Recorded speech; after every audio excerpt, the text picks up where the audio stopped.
अस्सलाम वालेकुम। Novel carp time, episode number 9। Wajid ने उसे बाजू से घसीटते हुए लाउंज में रखे सोफे पर धकेला था।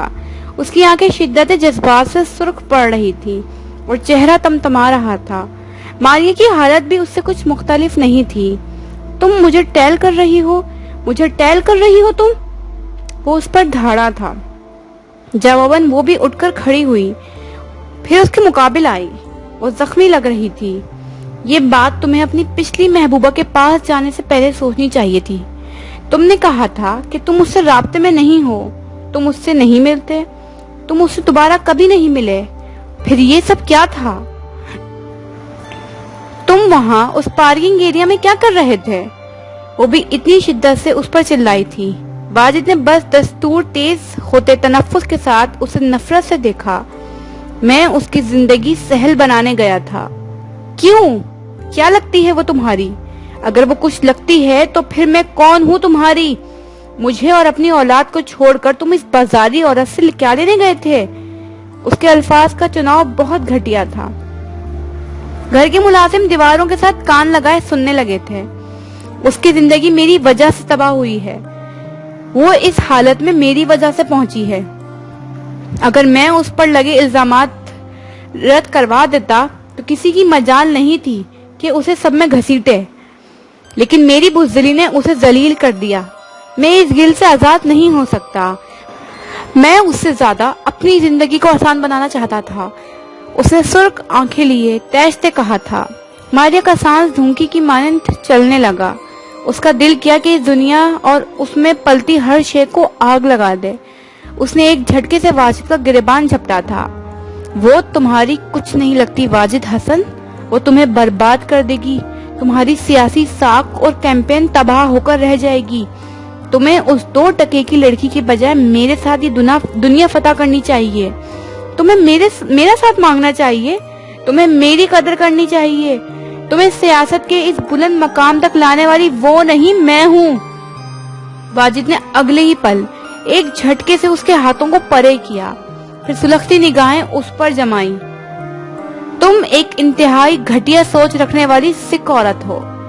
पहले तुम्हें महज बर्दाश्त करना पड़ता था, लेकिन अब गुजरते वक्त के साथ तुम नाकाबिले बर्दाश्त होती जा रही हो। मैं वहां इससे रिश्ते इस्तवार करने नहीं गया था, मैं उसकी मदद करने गया था। भाड़ में जाए वो और उसकी जिंदगी। वो धाड़ी थी। वाजिद को उसकी जहनी हालत पर शक सा होने लगा था। अब तुमसे कोई शिकायत नहीं करूंगी मैं, अब इस मामले को मैं खुद देखूंगी। वो अगले ही पल तेजी से मुड़ी, लेकिन वाजिद ने उसका हाथ फोनी से थाम लिया। उसने इसी तेजी से मारिया को अपनी जानिब घुमाया था। तुम ऐसा वैसा कुछ नहीं करोगी। वो उसे तंबीह कर रहा था। मारिया ने नफरत से उसका हाथ झटका था, फिर इसी तेजी से आगे बढ़ आई। वाजिद ने बेबसी से अपने बालों में हाथ फेरा। उसने एक गलत इंतखाब किया था। उसने गलत वक्त पर गलत फैसले लिए थे और अब उसे इन फैसलों की खमियाजे सदा भुगतने थे। निचले फ्लोर पर मामूल की गहमा गहमी थी। हर जानिब से फोन की घंटियां सुनाई दे रही थीं। फाइल्स हाथों में लिए आते जाते गार्ड्स कान में ब्लूटूथ लगाए एक दूसरे से मुस्तकिल राब्ते रखे हुए थे और बेक वक्त मुख्तलिफ केस पर तहकीक करते हुए वो सब दिन के मसरूफ तरीन वक्त में सफर कर रहे थे। यासिर अपने कैबिन में विराजमान जूलिया की फाइल को देख रहा था। फिर उसने सेलिना की फाइल उठा ली। वो कई लम्हात तक गौर गर्दानी करता रहा था। सेलिना की शुरू से लेकर अब तक के प्रोजेक्ट्स, उसके नामवर लोगों के साथ काम करने की फहरिस्त, आखिर में उसका स्कैंडल, जिसके बाद उसे कहीं से भी काम नहीं मिला था। उसकी आंखें हर एक तफसील स्कैन करती जा रही थी। लैपटॉप पर मसरूफ साहिर ने उस पर एक खफीफ सी निगाह डाली। क्या हुआ? कहाँ स्टक हो गए हो? उसने फाइल सामने टेबल पर डाल दी, फिर नफी में सर हिलाया। ये केस इतना सीधा नहीं जितना सबको लग रहा है। उसके कहने पर साहिर की चलती उंगलियां लम्हे भर को रुकी थीं। उसने आंखें फेर कर उसे देखा था। क्या मतलब? क्या मारिया हसन ने नहीं भेजा इस स्टॉकर को? केस के हवाले से कुछ मालूमात उसे भी थी। यासिर ने गहरा सांस लिया और फिर सर कुर्सी की पुश्त पे रखा। उसकी आंखें पुरसोच अंदाज में सुकड़ी हुई थी। स्टॉकर को पकड़ना मुश्किल नहीं है, और मुझे यकीन है कि उसे मारिया नहीं भेजा होगा। लेकिन जो हमला आवर मैंने लिफ्ट में पकड़ा, वो हमला आवर कोई और था और उसकी आखिरी बात पर साहिर चौंका था। मतलब किसी और ने भेजा था? उसके पूछने पर यासिर ने महज सर इस बात में हिलाया था। वो मिलिटेंट नहीं था, ना ही उसे मारने के लिए भेजा गया था, उसे बस सेलिना को डराने के लिए भेजा गया था। जुबैर एंड सन्स का छोटा बेटा? साहिर ने एक शक उसके सामने रखा था। हो सकता है, लेकिन आखिरी इतलात के मुताबिक वो मुल्क से बाहर था।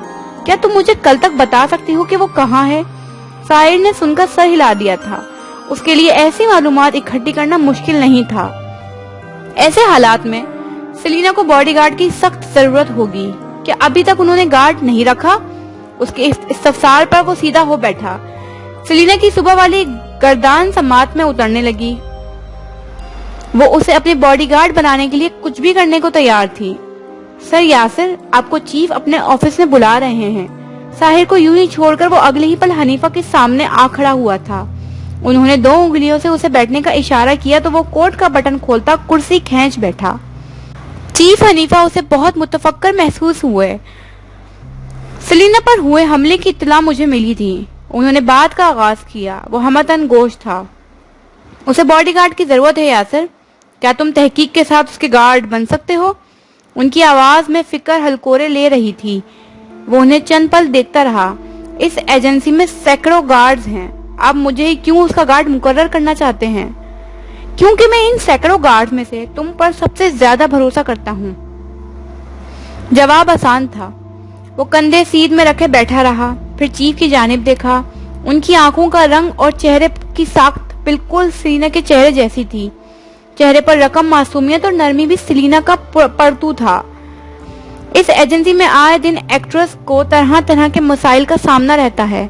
आप कभी किसी की एक्ट्रेस के लिए ऐसे मुतफक्किर नहीं हुए। उसकी बात सुनकर वो चौंके थे।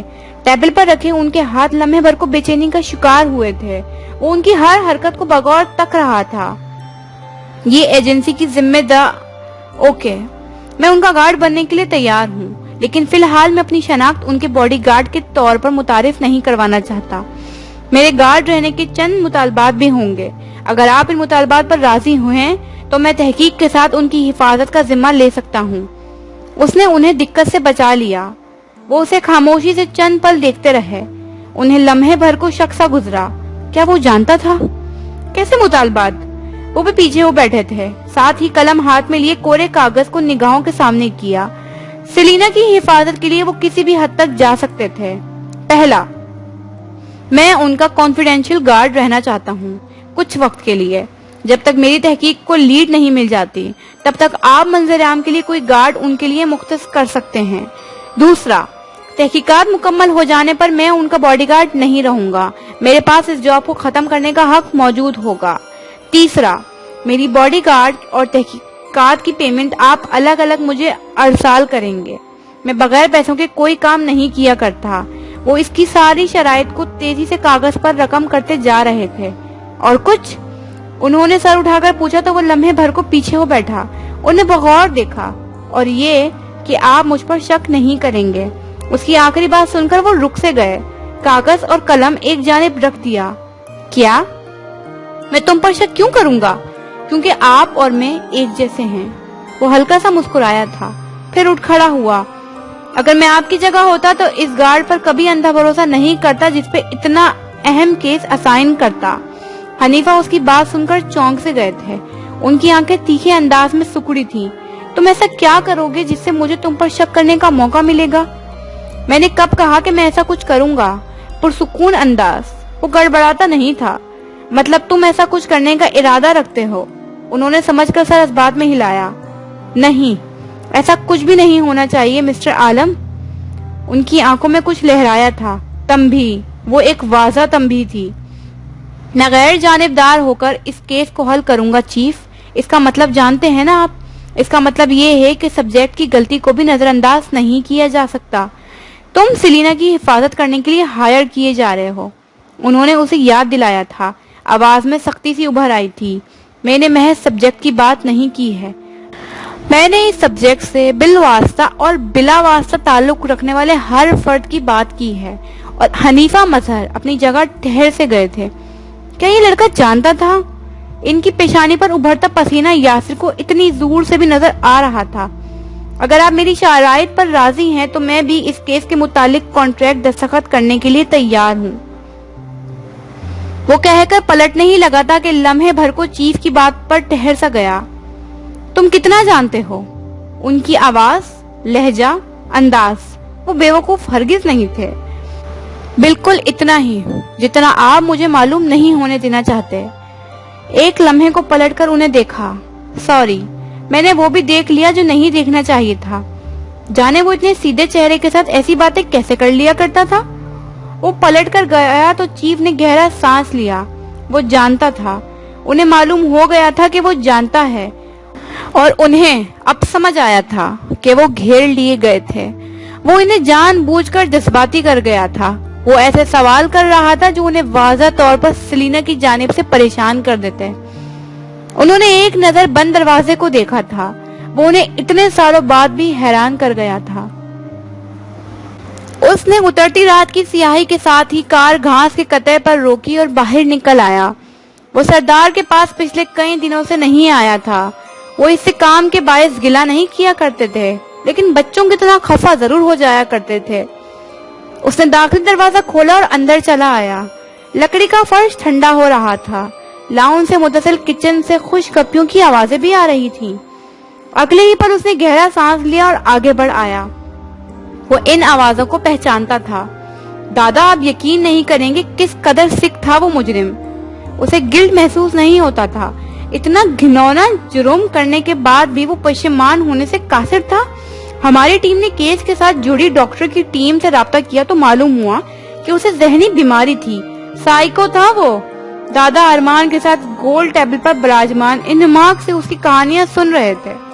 وہ ہاتھوں کو حرکت دیتا، آنکھوں میں ڈھیروں جوش اور جذبہ لیے انہیں اپنے آخری کیس کی روادار سنا رہا تھا۔ میثم ایک جانب کھڑا اسے حیرت سے تک رہا تھا۔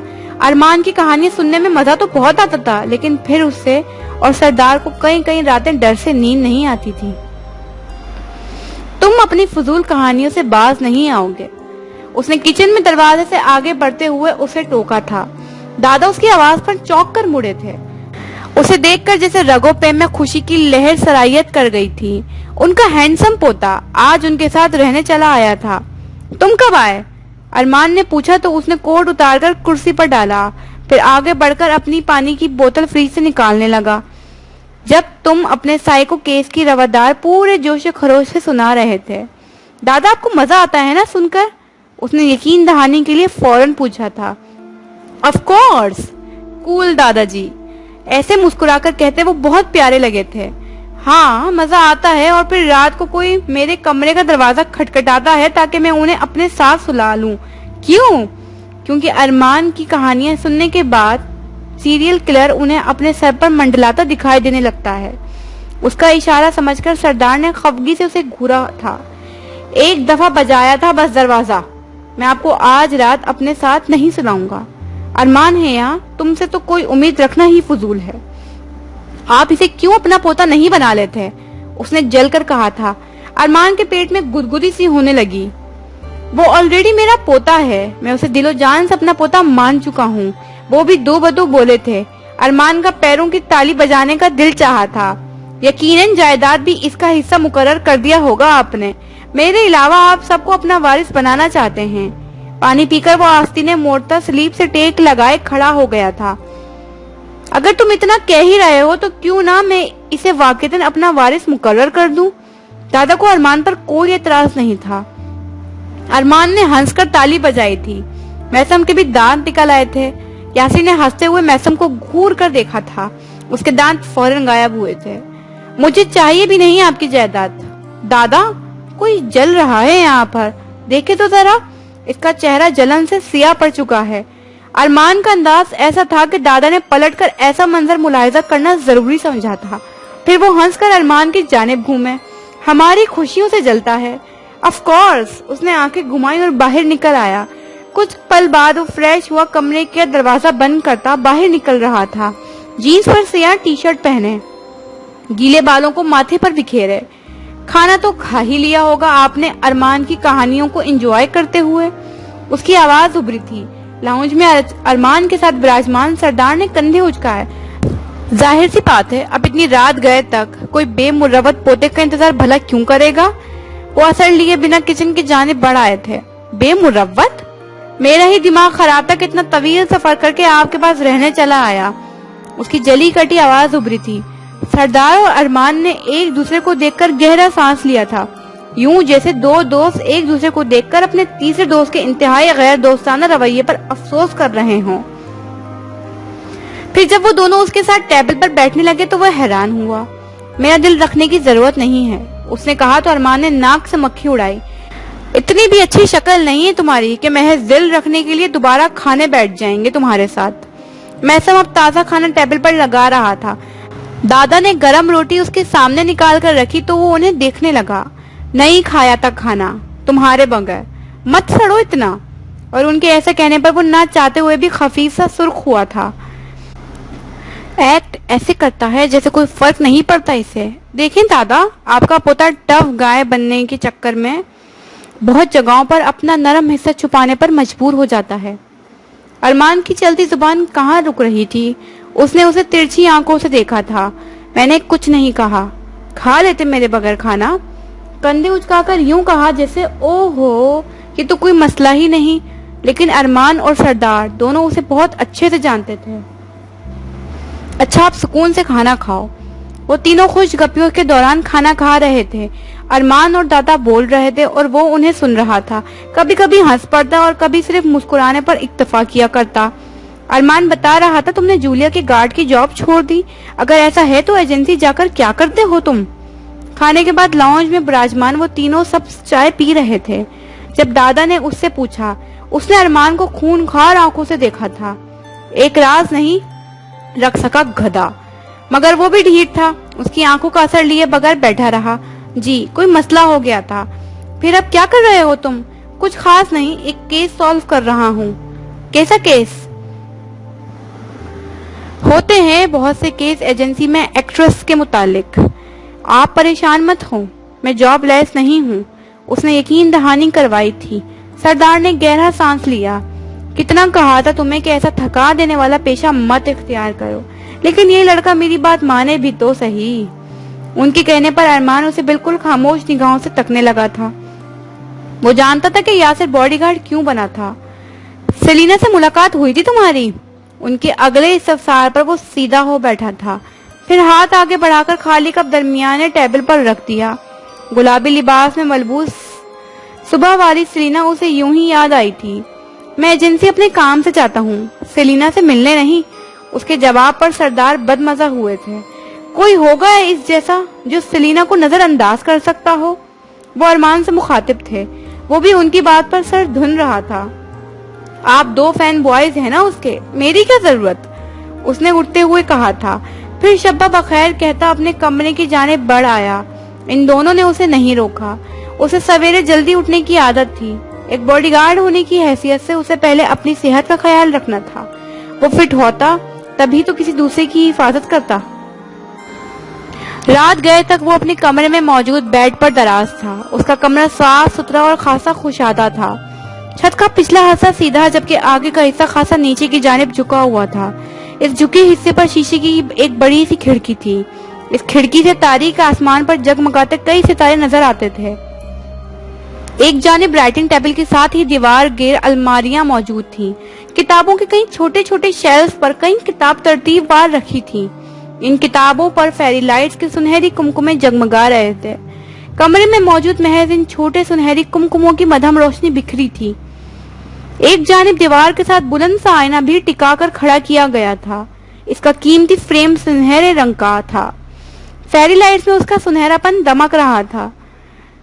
राइटिंग टेबल के साथ मौजूद शीशे की खिड़की और छत पर लगी उस गिलास विंडो से बाहर उतरती खूबसूरत रात का नजारा बहुत फुर्सत से तक रहा था। वो गर्दन के नीचे एक हाथ तकिए की सूरत रखे महू होकर छत को तकता हुआ यक उसे दरवाजे की पार किसी के कदमों की चाप महसूस हुई। वो नहीं हिला। फिर उसने किसी को आहिस्तगी से दरवाजा धकेलकर अंदर आते हुए महसूस किया। वो नहीं हिला। अब कोई बेहद आहिस्तगी से उसके साथ बेड पर दराज हो रहा था। यहाँ वो हल्का सा मुस्कुराया था, लेकिन कमरे में मौजूद मुबहम तारीकी के बाइस आने वाले ने उसकी मुस्कुराहट नहीं देखी थी। यासिर, सरदार की मासूम सी आवाज पर वो इस उभरती मुस्कुराहट को जैसे रोक नहीं पा रहा था। वो अब बगौर उसे देख रहे थे। उसे जागता देखकर वो मुस्कुराए थे। दादा, मेरी प्राइवेसी का ही ख्याल कर लिया करें। उसने गिलास विंडो से आंखें नहीं हटाई। सरदार ने असर लिए बगैर उसके साथ दराज होकर सर रख दिया था। अब वो दोनों एक ही अंदाज में हाथ सर के नीचे दिए ऊपर मौजूद रात की चांदनी सा वजूद तक रहे थे। अरमान के पास जा रहे थे ना आप तो? अरमान गहरी नींद सो रहा है। आपकी नींद उड़ाकर वो गहरी नींद ही सो रहा होगा। दादा हंस रहे थे। उनके हंसने पर वो मुस्कुराया था। अरमान की कहानियां तो बहाना है। अच्छा? मुस्कुराहट दबाकर सवालिया सा पूछा। दादा सर हिलाने लगे थे। तुम मुझे बहुत प्यारे हो। रात के इस वक्त आप मुझसे इतनी क्रीपी बातें नहीं कर सकते। वो फिर से हंस दिए थे।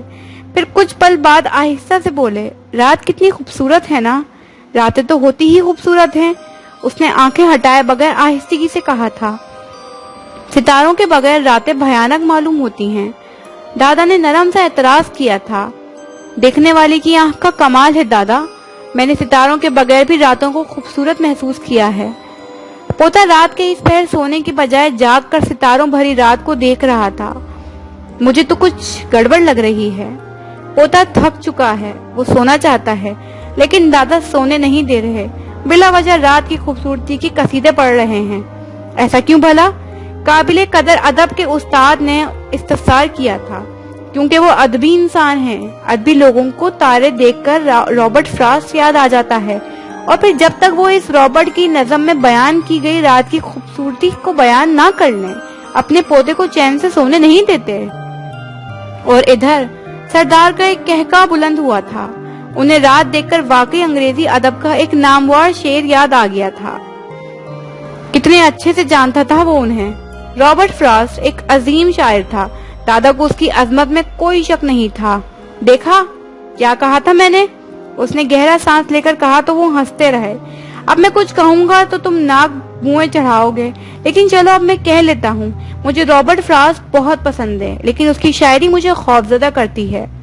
उनके कहने पर उसने चेहरा फेरकर हैरत से उनकी जानिब देखा था। क्यों? क्या अदब भी किसी को खौफजदा कर सकता है?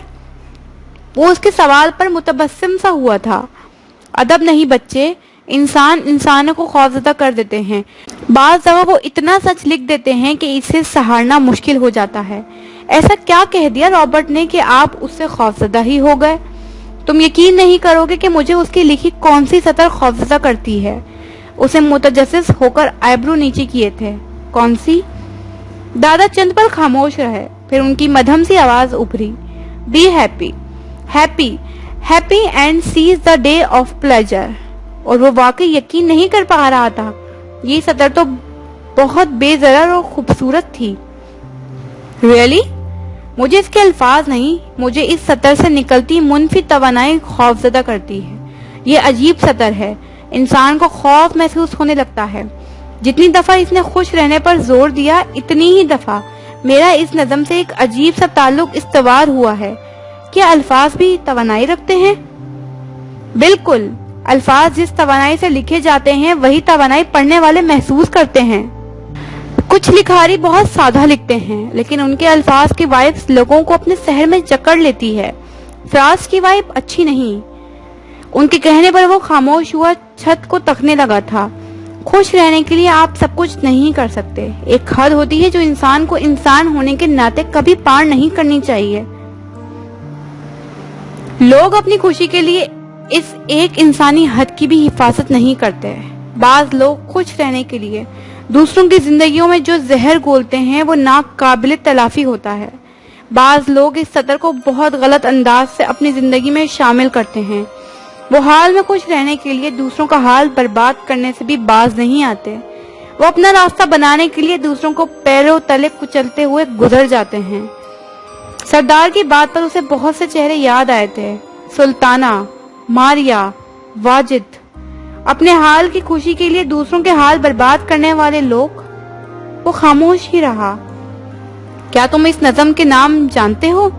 اس نے لا علمی کے باعث محض سر ہلایا تھا۔ کارپ ڈائم۔ کارپ ڈائم؟ یہ لاطینی سطر ہے جس کا مطلب ہے مستقبل اور ماضی کے غم سے آزاد ہو کر حال میں زندہ رہا جائے، حال کو اپنی پوری خوشگوار توانائی سے گزارا جائے، مستقبل کی خوف زدہ کر دینے والی فکر سے آزاد ہو کر، ماضی کی تکلیف دہ یادوں کو پرے دھکیل کر صرف اور صرف حال کے سپوت بن کر جیا جائے۔ یہ تو بہت مشکل کام ہے، اس نے کچھ پل بعد کہا تھا۔ سردار کو اس کی بات سے اختلاف نہیں تھا۔ بالکل، یہ ایک ایسی عبارت ہے جو انسان کو گرو کرنے میں مدد دیتی ہے۔ ماضی میں قید رہنے والے ایک دائرے میں قید ہو جاتے ہیں، وہ بڑھتے نہیں۔ مستقبل میں زندہ رہنے والے ہر لمحے گہری اذیت کا شکار رہتے ہیں۔ ویسے تم کہاں قید ہو، ماضی یا مستقبل میں؟ ان کے استفسار پر وہ چند پل کچھ بھی نہیں بولا تھا۔ اترتی رات کے پار اسے کچھ دھندلا سا منظر محسوس ہوا تھا۔ ہسپتال کا وہ ٹھنڈا فرش، جما دینے والی تکلیف۔ اس نے بہت سا تھوک نکلا تھا۔ مجھے پتا ہے تم کہاں قید ہو، دادا نے خود ہی سمجھ کر کہا تھا۔ وہ جانتا تھا کہ سردار عالم لا علم نہیں تھے۔ ہماری زندگیوں میں کوئی ایک لمحہ ایسا ضرور وارد ہوتا ہے کہ ہم اس سے کبھی آزادی حاصل نہیں کر سکتے، چاہے تب بھی نہیں۔ وہ لمحہ یا تو بہت خوشگوار ہوتا ہے یا پھر بہت گہری تکلیف کا غماز۔ ہم صرف وہی لمحات یاد رکھ پاتے ہیں جو ایکسٹریمز کا مظہر ہو۔ ہمیں عام دن رات یاد نہیں رہتے، ہمیں ایکسٹریم خوشی یا تکلیف کے لمحات یاد رہ جاتے ہیں۔ اور کیا تم جانتے ہو کہ اس ایک لمحے کی کیسے آزادی انسان کو ایک عظیم انسان بنا دیتی ہے؟ باہر اترتی رات پہلے سے زیادہ خوبصورت اور اداس محسوس ہونے لگی تھی۔ سردار کی باتیں اس رات کی مانند اداس اور خوبصورت تھیں۔ سردار عالم آپ بہت بولتے ہیں۔ کچھ پل بعد اس کا مدھم سا تبصرہ ابھرا تو دادا بے بسی سے ہنس دیے۔ سیرینا کی مدد کر دیا کرو، بہت اکیلی لگتی ہے وہ مجھے۔ ان کے کہنے پر اس نے گہرا سانس لیا تھا۔ اس کے آس پاس بہت لوگ ہیں، وہ کیسے تنہا ہو سکتی ہے؟ روشنیوں میں گھرے لوگ اکثر تنہا ہوتے ہیں۔ دادا اٹھ گئے تھے، پھر شفقت سے ہاتھ آگے بڑھا کر اس کے بالوں کو چھوا۔ اس نے چھت سے آنکھیں ہٹا کر ان کی جانب دیکھا، آنکھوں پر نازک سے اینک لگائے نرم آنکھوں سے اسے دیکھتے ہوئے۔ ایک لمحے کے لیے اس کا دل شکر سے بھر گیا تھا، لیکن اس نے کہا تو صرف اتنا ہی، اب سونے دے مجھے۔ ہاں سو جاؤ، گڈ نائٹ۔ وہ اٹھ کر اب دروازے کی جانب بڑھ رہے تھے۔ ایک لمحے کو پلٹ کر اس کی جانب مسکرا کر دیکھا اور پھر باہر کی جانب بڑھ گئے۔ وہ ان کے انداز پر دیر تک مسکراتا رہا۔